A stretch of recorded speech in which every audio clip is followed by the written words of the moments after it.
கோயம்புத்தூர் மாவட்டம் வந்து மக்கள் தொகை கணக்கெடுப்பில் வந்து முதல் கட்டமாக செல்ஃப் எனுமரேஷன் சுய கணக்கெடுப்பு பணிகள் வந்து 17ஆம் தேதி ஜூலையிலிருந்து தொடங்கி 31 ஜூலை வரைக்கும் நடக்க போகுது. இதில் முக்கியமாக வந்து பொதுமக்களுக்கு வந்து இதுக்கு உண்டான விழிப்புணர்வு வந்து நம்ம வந்து ஏற்பாடு பண்ணியிருக்கோம். மாவட்ட நிர்வாக சார்பாக மாநகராட்சி, அதே மாதிரி நகராட்சிகள், பேரூராட்சிகள் மற்றும் ஊராட்சிகளில் அந்தந்த சார்ஜ் ஆஃபீஸர்ஸ் மூலமாக வந்து விழிப்புணர்வு ஏற்பாடு பண்ணி நம்ம கோயம்புத்தூர் மாவட்டம் வந்து மாநில அளவில் முதல் இடத்துல வந்து இன்றைக்கி செல்ஃப் எனுமரேஷனில் இருக்குது. முக்கியமாக வந்து கல்லூரிகளில் இருக்கிற மாணவர்கள் வந்து நம்ம எல்லாமே வந்து மாணவர்கள் வந்து இதில் வந்து இன்வால்வ் பண்ணியிருக்கோம்.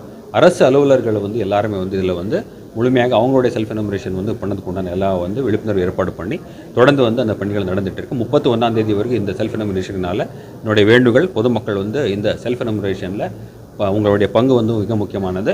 இது மூலமாக வந்து நம்ம ஃபஸ்ட்டு ஆகஸ்ட்டில் நடக்கிற ஆக்சுவல் ஹவுஸ் ஹோல்ட் சர்வேல வந்து உங்களுடைய செல்ஃப் எனுமரேஷன் பணிகளை வந்து நம்ம முடிக்கும் போது அந்த பணிகள் வந்து இன்னும் சுமூகமாக பண்ணுறதுக்கு எல்லா வாய்ப்புகள் இருக்குது. நன்றி. தேங்க்யூ. அதுக்கு உண்டான விரிவான ஆய்வு வந்து நம்ம துறை சார்ந்த அதிகாரிகளுக்கு பண்ண சொல்லியிருக்கோம். அதில் ஏதாவது வயலேஷன்ஸ் கண்டு வருந்தால் கண்டிப்பாக வந்து துறை ரீதியான மற்றும் சட்ட ரீதியான நடவடிக்கை எடுக்கப்படும்.